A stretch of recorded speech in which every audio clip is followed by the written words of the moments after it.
আমরা অনেক দিন ধরেই ভিডিওগুলো দেখছি যে বিশ্বের সেকেন্ড কান্ট্রি হিসাবে America, Japan, China, France, Italy, জার্মানিকে পেছনে ফেলে ভারতবর্ষ কিন্তু একমাত্র দেশ হয়ে গেছে রাশিয়ার পরে যারা কিন্তু prototype nuclear first reactor breeder তৈরি করেছে। চলুন একটু সহজভাবে বুঝি।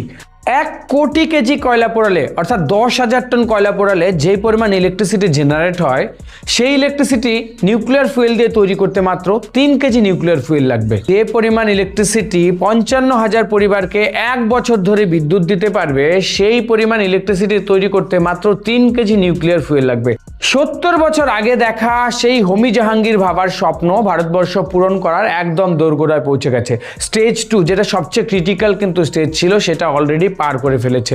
যদিও এখনো পর্যন্ত ইউরেনিয়াম আর প্লুটোনিয়াম দিয়েই কিন্তু নিউক্লিয়ার এনার্জি তৈরি করা যায়, কিন্তু ভারতবর্ষের এই যে স্টেজ 2 পার করা, যেটা থোরিয়াম থেকে কিন্তু ইলেকট্রিসিটি জেনারেট করার দিকে ভারতবর্ষকে আরো অনেকটা এগিয়ে নিয়ে গেছে, সেইটা যদি তৈরি হয়ে যায় তাহলে ওয়ার্ল্ডের 25% থোরিয়াম নিয়ে ইন্ডিয়া কিন্তু গ্লোবাল একটা এনার্জি সুপার পাওয়ার হতে পারবে।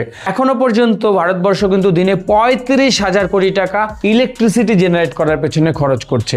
একবার ভাবুন, যেটা পাহাড় সমান কয়লা পারছে না সেটা কিন্তু ভারতবর্ষের একটা ছোট্ট বক্সের মধ্যে থাকা নিউক্লিয়ার ফুয়েল দিয়ে কাজ করে নিতে পারবে।